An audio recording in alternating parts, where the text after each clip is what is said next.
Hi there and welcome again to the Explaining History podcast. Today I'm looking at False Dawn by John Gray. If you'll remember, on the subject of false dawns, we had a crack at this book a few weeks ago when we were looking at the question of neoliberalism in Mexico. I had all sorts of recording nightmares, and so I thought, do you know what? It's what he puts forward is such an interesting thesis that I don't want to kind of pick away at it bit by bit. I'd like to really talk about the whole book. So again, it's one of these things that we'll come back to again and again. False Dawn's are really a book that was kind of quite prescient. It came out at around the kind of the early 2000s, and it came out, I think it was before the World Economic Crisis of 2008.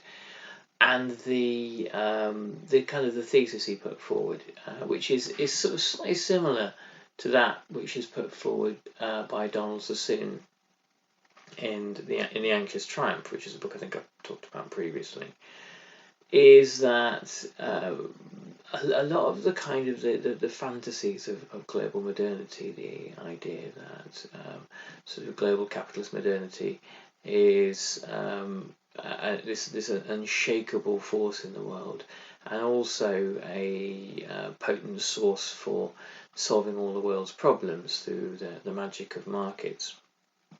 These are kind of delusional ideas, and they are delusional ideas that have kind of tacked themselves on to this economic project, and the purpose of this economic project was only ever to shift power and resources upwards and to concentrate them in ever fewer hands. So here we start off by looking at the origins of this kind of attempt at economic globalization, which obviously following 2008 has subsequently founded. Mid-19th century England was the subject of a far-reaching experiment, writes John Gray, a far-reaching experiment in social engineering. Its objective was to free economic life from the social and political control, and it did so by constructing a new institution, the free market. I don't think Victorians called it that, but I presume this is how we look back at historical developments using the language of our times. The free market, and by breaking up more socially rooted markets that had existed in England for centuries, the free market created a new type of economy in which prices of all goods, including labour, changed without regard to their effects on society. In the past, economic life had been constrained by the need for to maintain social cohesion. It was conducted in social markets that were embedded in society and subject to many kinds of regulation and restraint. The goal of the experiment was attempted in mid-Victorian England was to demolish these social markets and replace them by deregulated markets that operated independently of social needs.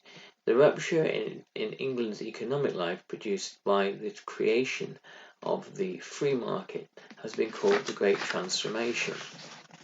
The achievement of a similar transformation is the overriding objective of transnational organisations such as the World Trade Organization, the International Monetary Fund, and the World Bank,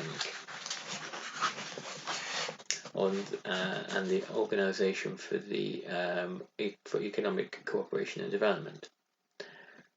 In advancing this revolutionary project, they are following the lead of the world's last great Enlightenment regime, the United States. The thinkers of the Enlightenment, such as Thomas Jefferson, Thomas Paine, John Stuart Mill, and Karl Marx, never doubted that the future for every nation in the world was to accept some version of Western institutions and values. A diversity of cultures was not a permanent condition of human life. It was a stage on the way to a universal civilization. All such thinkers advocated the creation of a single worldwide civilization, in which the varied traditions and cultures of the past were superseded by a new universal community founded on reason. The United States today is the last great power to base its policies on this Enlightenment thesis. Obviously, this predates Donald Trump, because certainly from 2016 onwards, you can't realistically make that claim.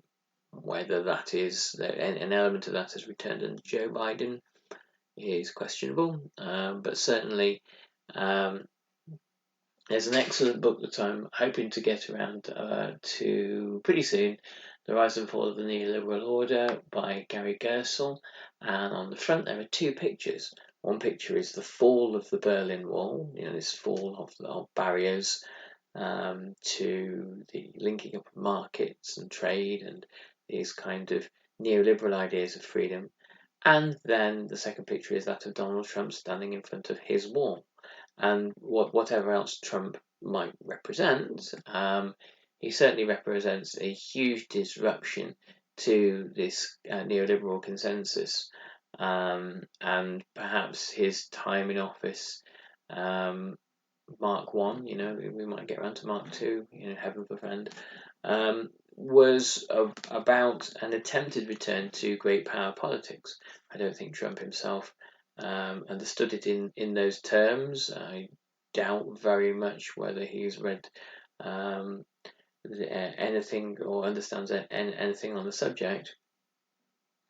But the attempt to create a multilateral world order, rules-based multilateral world order, which was really the project in a way of the neoliberals.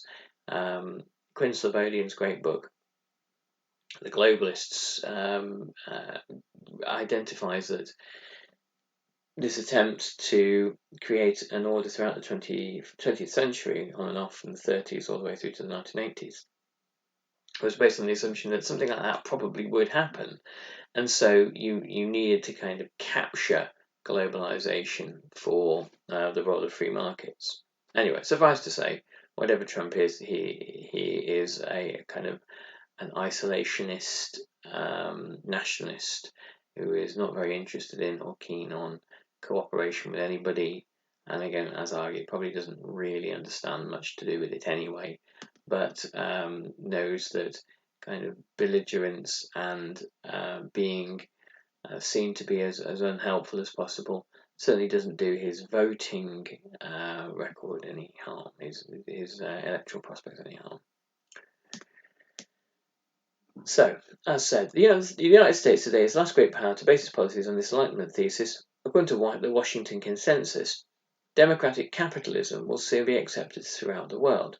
So this is the kind of the thesis put forward by Francis Fukuyama at the end of the Cold War in his essay and later book, The End of History, which says that basically history is all over bar the shouting, and the expansion of liberal democracies and free markets around the world will now just continue apace, and ethnic identity and religious identity and political identity will all kind of be swept away by the allure of markets and the power of markets, and will exist in this kind of postmodern sort of endless forever, the forever of the endless now, like that kind of thing.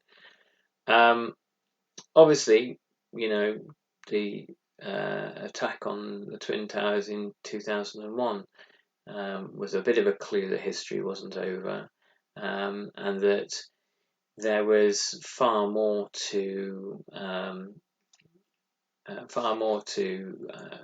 the kind of the workings of world events than simply the idea that kind of markets would sweep everything to one side. Obviously, Mr. Bin Laden did not agree. John Gray writes, "The manifold economic cultures and systems that the world has always contained will be redundant." This is in this kind of Fukuyama sort of view. "They will be merged into a single universal free market. Transnational organizations animated by this philosophy have sought to impose free markets onto the economic life of societies throughout the world.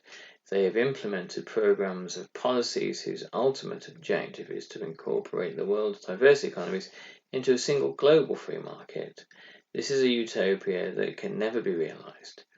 Its purpose has already produced social dislocation and economic and political instability on a large scale. In the United States, free markets have contributed to social breakdown on a scale unknown in any other developed country. Families are weaker in America than in any other country. I mean, some of these claims are open to challenge, I would say, but broadly, I think John Gray's point here is that by exposing societies to the full power of market forces, which is something that traditionally throughout the kind of ancient, medieval, early modern, and to some extent the modern era, we've always sought to avoid. I mean, the creation in the 20th century of social welfare was the product of looking reflectively, shall we say, back at the crises created by unrestrained market forces, and looking at sort of the devastation that had caused. So there is always in any society there is always a desire to keep market forces under control. This utopia that can never be realised, its pursuit has already produced social dislocation and economic and political instability on a large scale. Families in America are weaker than any other weaker in America than any other country. At the same time, social order has been propped up by a policy of mass incarceration. This, if you're listening to my conversation a couple of weeks ago with Jean Felser, dates back to the mid-19th century, to the end of slavery. The development of the American carceral state happens almost immediately that slavery is ended. In fact, to some extent, the mass imprisonments of people were anticipated by the threats to slavery, and it was a way of continuing slavery and racial segregation and racial oppression through other means, and kind of class oppression too. No other advanced industrial country, aside from post-communist Russia, uses imprisonment as a means of social control on the scale of the United States. Free markets, the desolation of families and communities, and the use of sanctions of criminal law as a last recourse against social collapse go in tandem. Free markets have also weakened or destroyed other institutions on which social cohesion depends in the US. They've generated a long economic boom from which the majority of Americans has hardly benefited. Of course, if you look at the statistics on real wages and the statistics on returns to capital, which you can sort of interpret as kind of stock market prices and that sort of thing, then there's a huge disparity. Levels of inequality in the United States seem to resemble those of Latin American countries more than those of European society. Yet such direct consequences of the free market have not weakened support for it. It remains the sacred cow of American politics and has become identified with America's claim to be a model of a universal civilization. The Enlightenment project and the free market have become fatefully intertwined. One of the kind of the also ran ideas that was kicking around during the first stages of the Iraq War was that America had come to liberate Iraq, as was propagandized. But what from? Iraq is a fairly secular country, or was under Saddam Hussein. And so there was a sense that there might have been it might have been sort of some kind of variant of socialism that Iraq was being liberated from. I remember at the time seeing footage of an American soldier asking an Iraqi tribesman if militiamen had been to the village, and the Iraqi tribesman either didn't understand or didn't wish to respond. And so the American officer said, well, you need to phone us if they come here. To which the Iraqi tribesman's son said, he says, translator says, well, he says that we don't have any mobile connectivity. To which the American officer said, well, you need to get the free market here. The free market will provide you with mobile phones. And there was a kind of a look of utter bafflement and bemusement on the face of the Iraqi tribal leader. And this isn't to sort of denigrate the American soldier in any way. This is somebody who has come to Iraq with a faith, almost a kind of a religious belief in the sanctity of these extraordinary things called markets that can make mobile phone masts sprout out of the sand in Iraq. Anyway, a bit of an anecdote there, but it gives you a kind of a picture.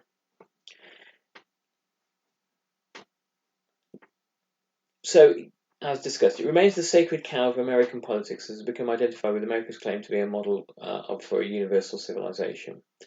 The Enlightenment project and the free market have become fatefully intertwined. A single global market is the Enlightenment's project of a universal civilization in what is likely to be its final form.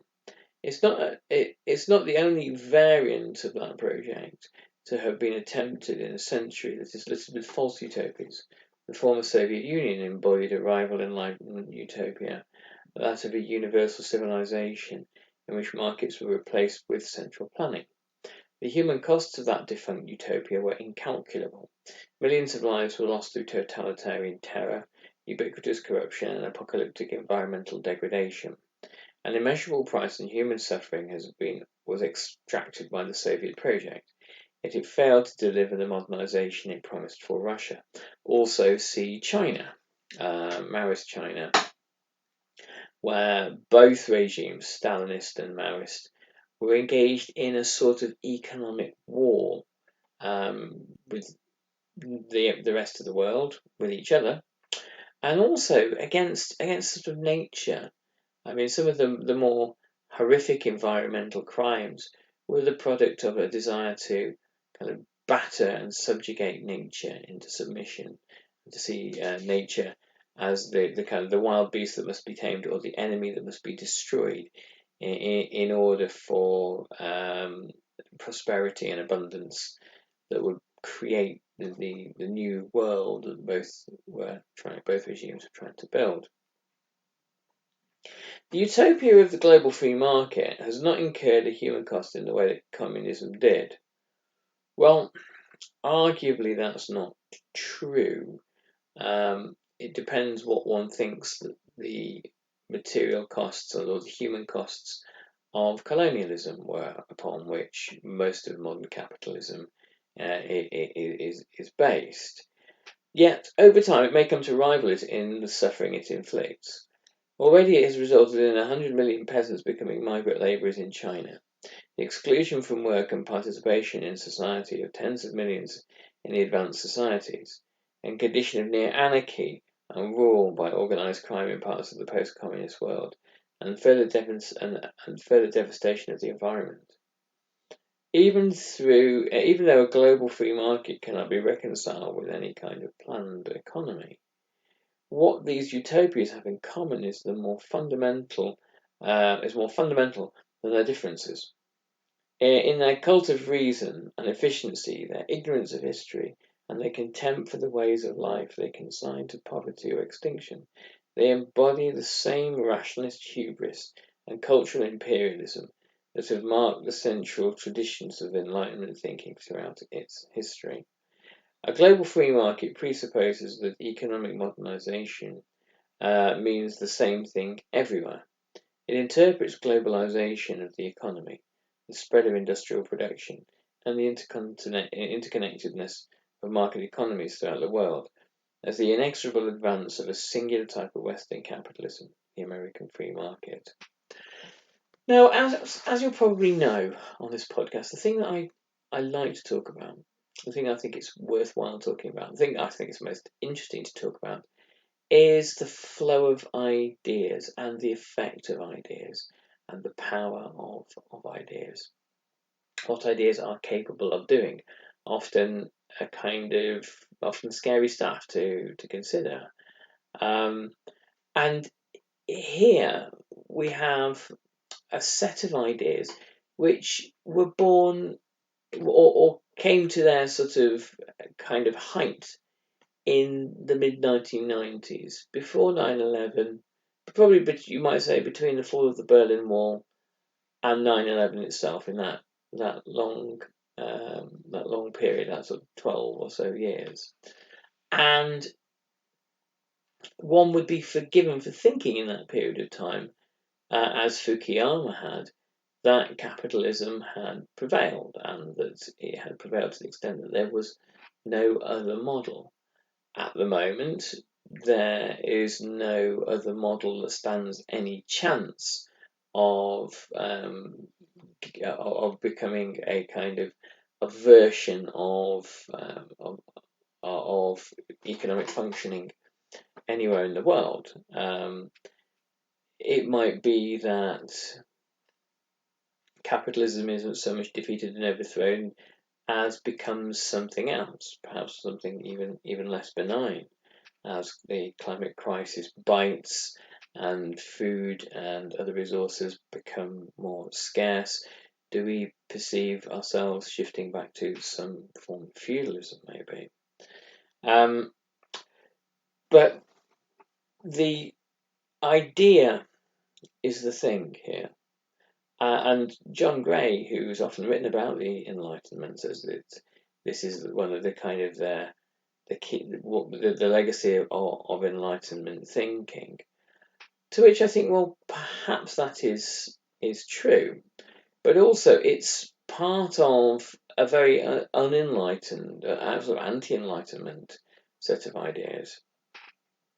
As Quinn Slobodian sets out in The Globalists, the likes of Hayek and Friedman saw neoliberalism, saw the expansion of global markets and the liberation of capital from social democracy as a way really to return political power to an elite, and particularly political power back to the owners of capital. There had been a disruption in the 20th century. Social democracy had unexpectedly triumphed after World War II as a product of the crises of the war.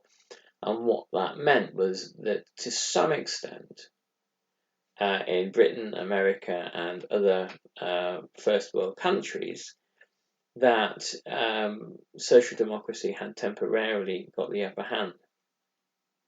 The idea that Hayek set out was that in time you had to wait for the right opportunity, and you had to wait for the right circumstances for you to present a different set of ideas, which is really the basis of kind of Thatcherite and Reaganite neoliberalism in the 1980s, which then is transformed after both have left office in the 1990s with the accession of China to the World Trade Organization, the end of the Cold War, and the creation of global conditions for a more globalized version of neoliberalism, one where American and European companies could outsource labor to China, and the idea that the likes of Clinton in America and Tony Blair in Britain came up with